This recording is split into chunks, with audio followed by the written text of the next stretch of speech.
अगर मान लीजिए रेलवे है, रेलवे में टिकट चेकर का एक पोस्ट है। अब कोई ये कहे कि भाई ये क्यों चेक करता है टिकट, क्या हम बेईमान है क्या? टिकट चेकर का दायित्व है कि टिकट चेक करना चाहिए उसने। वैसे आपने ईडी बनाया क्यों, सीबीआई बनाया क्यों? ये उनका दायित्व है। सरकार ने अपने राजनीतिक स्वार्थ के लिए उनको रोकना नहीं चाहिए, उनमें अड़ंगे नहीं डालने चाहिए, उनको स्वतंत्र रूप से काम करना देना चाहिए। जनता को आप मूर्ख समझना बंद कर दीजिए। इस प्रकार की बचकाना बातें किसी के गले नहीं उतरती, लोग मजाक उड़ाते हैं। भ्रष्टाचारी कान खोल के सुन ले, एक्शन होगा, जरूर होगा। झूठ बोलो, बार बार झूठ बोलो, जो भी बोल सकते हैं सब झूठ बोलो, जहां भी बोल सकते हैं झूठ बोलो, जितनी बार बोल सकते हैं झूठ बोलो।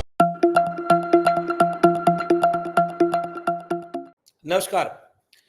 तो चुनाव के बीच में प्रधानमंत्री नरेंद्र मोदी, जिन्होंने पिछले 10 साल में प्रधानमंत्री रहते हुए आजाद भारत में पहली बार एक भी प्रेस कॉन्फ्रेंस नहीं की, निजी तौर पर पत्रकारों को इंटरव्यू दे रहे हैं।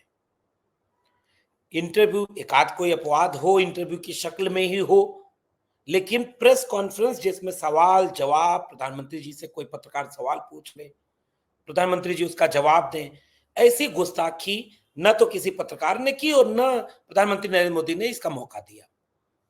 लेकिन वो टीवी चैनलों को या अलग अलग पत्रकारों को इंटरव्यू जरूर देते हैं। और अभी हाल ही में उनका एक इंटरव्यू वायरल हो रहा है और उस इंटरव्यू में बहुत सारी बातें प्रधानमंत्री नरेंद्र मोदी ने कही है। प्रधानमंत्री नरेंद्र मोदी को इंटरव्यू देने में फायदा ये हो जाता है कि फिर आपको एक मंच मिल जाता है और उस मंच पर जो अपना नैरेटिव, जो आपकी अपनी बात है, जो आपका अपना पूरा कहना है, उसको आप पूरा का पूरा कह डालते हैं। प्रधानमंत्री नरेंद्र मोदी ने इस मंच का इस्तेमाल करते हुए यह कहा कि ईडी को आप काम न करते हुए देखते तो आपको खराब लगता। 3 पत्रकारों का पैनल है, सामने 3 लोग बैठे हैं, 1 महिला 2 पुरुष, जिनमें से एक पत्रकार इतना चापलूसी के उसमें चला जाता है कि वो तो जैसे लगता है कि बिछ गया है। तो मंच मिल जाता है जिसमें प्रधानमंत्री अपनी पूरी बात कहते हैं। एक बड़ी महत्वपूर्ण बात, प्रधानमंत्री नरेंद्र मोदी ने उस इंटरव्यू में बोला, ईडी ने अब तक जितने मामलों पर कार्रवाई की है, उन मामलों में केवल 3% मामले राजनीतिक हैं। केवल और केवल 3% मामले राजनीतिक हैं।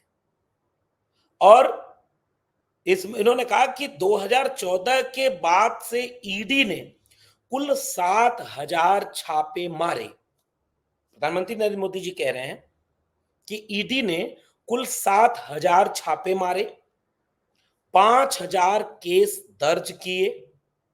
इनमें नेताओं के खिलाफ सिर्फ 3% है, फिर भी विपक्ष को तकलीफ होती है। प्रधानमंत्री नरेंद्र मोदी का एक बड़ा प्यारा सा भाषण कि कुल केवल 3% राजनीतिक लोगों को ईडी ने इसमें छापे मारे। अब इसका दूसरा पक्ष जो है, प्रधानमंत्री नरेंद्र मोदी जी अपने इंटरव्यू में नहीं बताते हैं। जैसे मान लीजिए कि केवल 3% लोगों को अगर ईडी ने छापे मारे और 3% लोग ईडी के छापे के शिकार हुए, तो इन 3% लोगों में कौन सी पार्टी के पॉलिटिशियन है, यानी जो 3% पॉलिटिशियन है वो कौन सी पार्टी के हैं? इस बात को पद्माक्षी शर्मा ने 24 मार्च 2023 को एक लेख के जरिए बताया। livelawindia.india इस वेबसाइट पर यह आर्टिकल भी आया कि इन्फोर्समेंट डायरेक्टरेट ने, यानी ईडी ने 95% of political leaders investigated by CBI and ED are opposition leader. non-BJP parties tell Supreme Court. Supreme Court को इन पार्टियों ने यह बताया कि जितने भी राजनीतिक लोग हैं, इन लोगों में से जितनी राजनीतिक कार्रवाई हुई है, 95% नेता जो ईडी की कार्रवाई के शिकार हुए हैं, वे लोग कौन लोग हैं? विपक्षी दलों के नेता हैं। यह बात खुद उन्होंने प्रधानमंत्री नरेंद्र मोदी ने नहीं बताई। अब इससे एक विमर्श पैदा होता है कि प्रधानमंत्री नरेंद्र मोदी जी जब भ्रष्टाचार का बात लगाते हैं, चुनावी रैलियों में बड़े बड़े भाषण दे रहे हैं कि भ्रष्टाचार, सारे भ्रष्टाचारी एक हो गए। शुरू की पहली मेरठ की रैली से प्रधानमंत्री नरेंद्र मोदी हमलावर हुए भ्रष्टाचार पर। जब इलेक्टोरल बॉन्ड की लूट पकड़ में आ गई, तब से झूठ का कारोबार और तेज हो गया। इलेक्टोरल बॉन्ड ने यह झूठ पकड़ लिया कि कितने लोग जो चंदा की चोरी है वो कितने लोगों में हो रही है।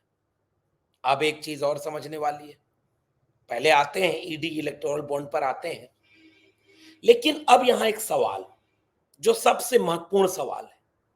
आदरणीय प्रधानमंत्री जी ने कहा कि केवल 3% राजनीतिक लोगों पर ईडी की कार्रवाई हुई।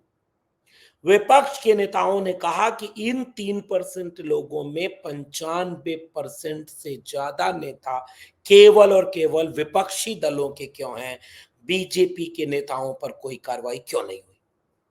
प्रधानमंत्री नरेंद्र मोदी से इतना एक लाइन का सवाल वो जो 3 पत्रकार सामने बैठ के इंटरव्यू ले रहे हैं उन्होंने नहीं पूछा। कल्पना करिए, इतने बड़े नेता का आप इंटरव्यू लेने जा रहे हैं, इतना बड़ा लीडर, और यही काम अमित शाह के साथ होता है, यही काम जेपी नड्डा के साथ होता है। वहीं जब कोई विपक्षी दल का नेता इंटरव्यू में बैठे, सवाल पूछने की शैली और हिम्मत दोनों ऐसी हो जाती है, क्या न पूछ दें, कैसे पटखनी न दे दें, और जैसे लगता है कि प्रधानमंत्री गृह मंत्री के सामने घिघी बनी होती है। चलो भाई, एक सम्मान होता है, प्रधानमंत्री का सम्मान हम भी करते हैं, लेकिन तर्क व तथ्य पर सवाल तो पूछ सकते हैं, जो आपका काम है। आप पत्रकार हैं, आपको तैयारी करके जानी थी। अगर आपने ईडी पर सवाल पूछा तो आपको इसके काउंटर क्वेश्चन भी तैयार करके जाने थे कि जब प्रधानमंत्री नरेंद्र मोदी यह बात बोलेंगे कि केवल 3% लोग पॉलिटिकल हैं जिन पर यह कार्रवाई हुई है, तो आपको एक काउंटर क्वेश्चन तैयार रखना चाहिए था कि उन पॉलिटिकल पार्टीज में, उन पॉलिटिकल लोगों में से विपक्ष आरोप लगाता है कि 95% केवल अपोजिशन के लोग हैं।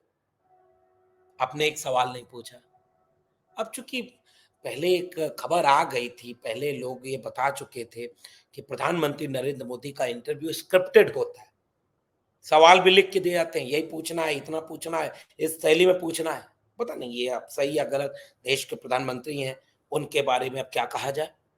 लेकिन उससे आगे बढ़िए, विपक्ष ने फिर एक और सवाल पूछा, जितने लोग ईडी के मुकदमे में विपक्ष में रहते हुए पकड़े गए, ईडी ने चार्जशीट डाली, ईडी ने कार्रवाई की, ईडी ने जब्ती की, ईडी ने उनको बुलाया, उनके केस को आगे बढ़ाया, उनमें से अधिकांश नेता, जैसे 25 बड़े नेताओं का नाम विपक्षी दल वाले लेते हैं जिन पर ईडी बड़ी कार्रवाई कर रहे थे, और वो 25 विपक्षी दल में रहने वाले नेता जब बीजेपी ज्वाइन कर लेते हैं तो 25 में से 23 के मामले एकदम ठंडे बस्ते में चले जाते हैं।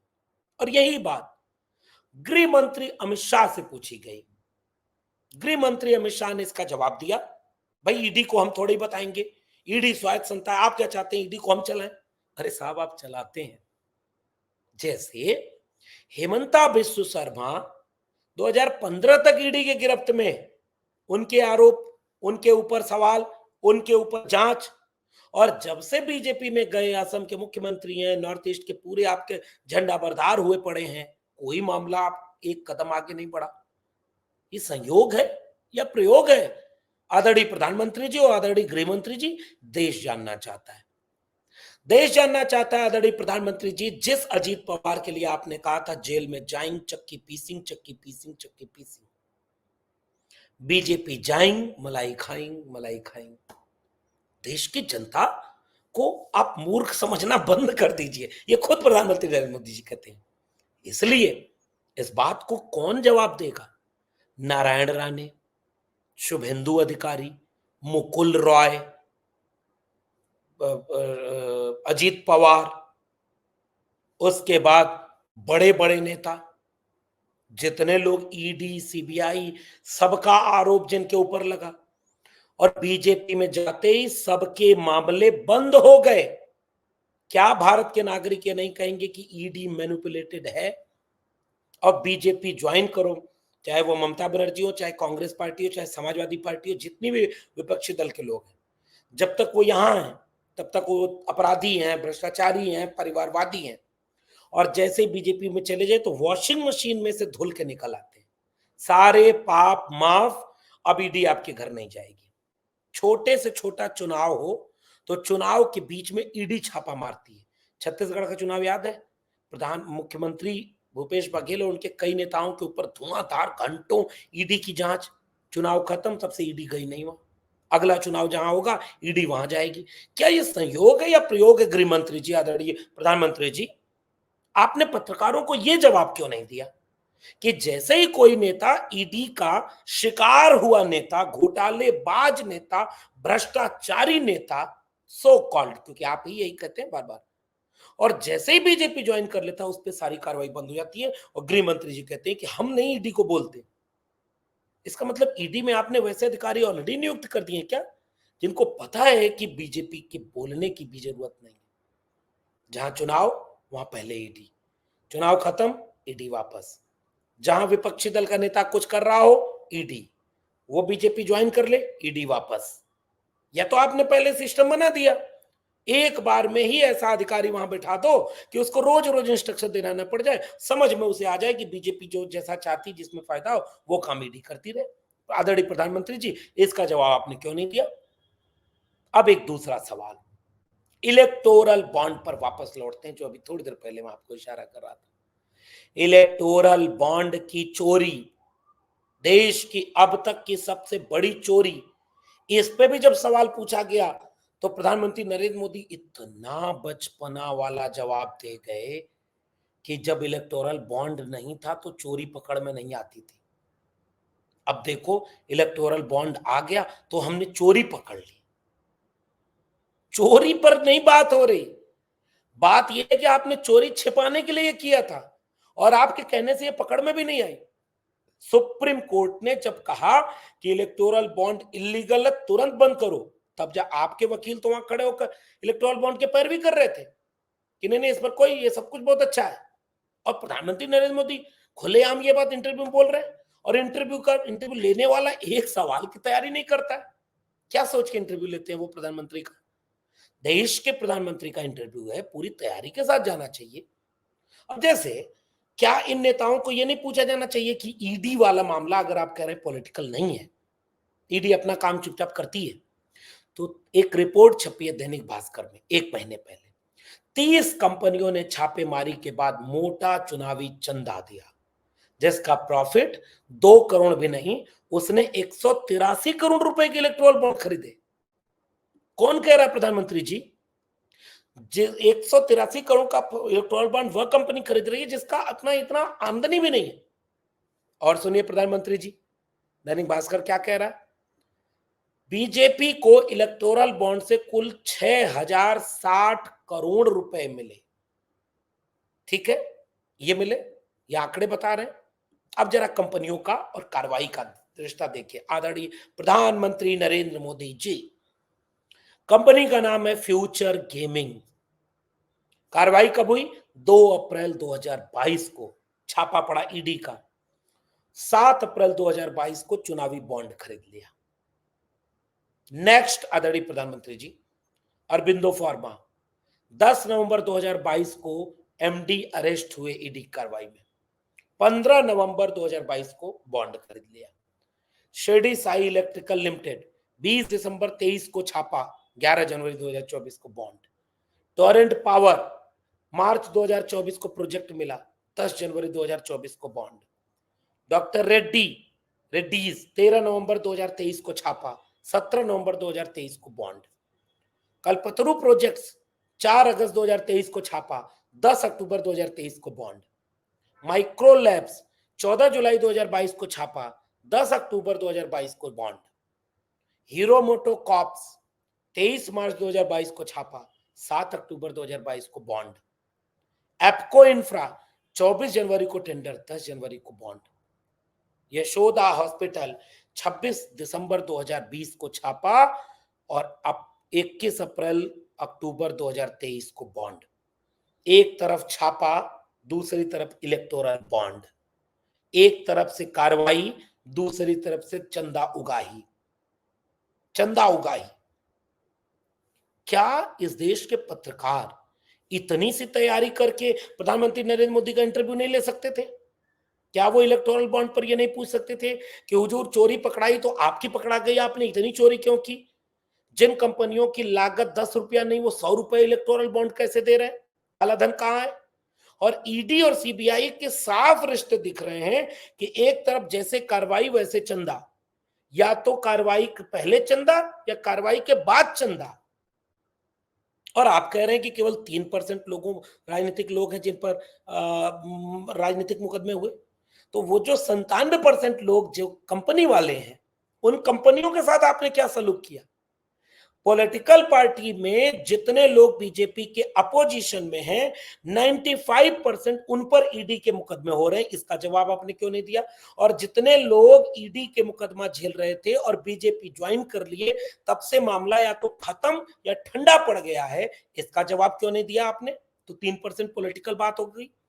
और जो 97% नॉन पॉलिटिकल लोगों पर ईडी की छापेमारी है, उसका तो इलेक्टोरल बोर्ड ने चोरी पकड़ के आपको बता दिया। छापा मारो चंदा लो छापा मत मारो।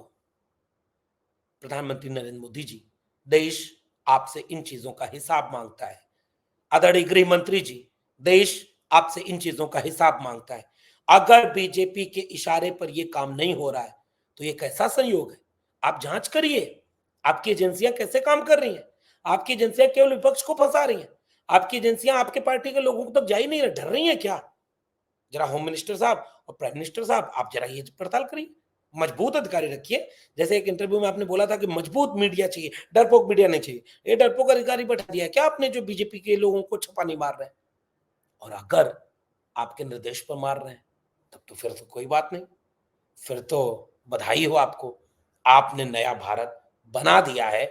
और जितने नागरिक इस भारत का सम्मान करते हैं, वो अगर आपको इसके बाद भी वोट देते हैं तो मुबारक हो उन सारे लोगों को, वो यही डिजर्व करते हैं।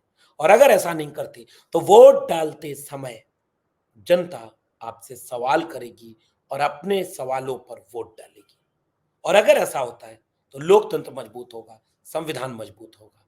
आपको ये बातचीत कैसी लगी नीचे कमेंट बॉक्स में जरूर बताइएगा। फिर मिलेंगे किसी और टिप्पणी के साथ, तब तक के लिए बहुत बहुत धन्यवाद।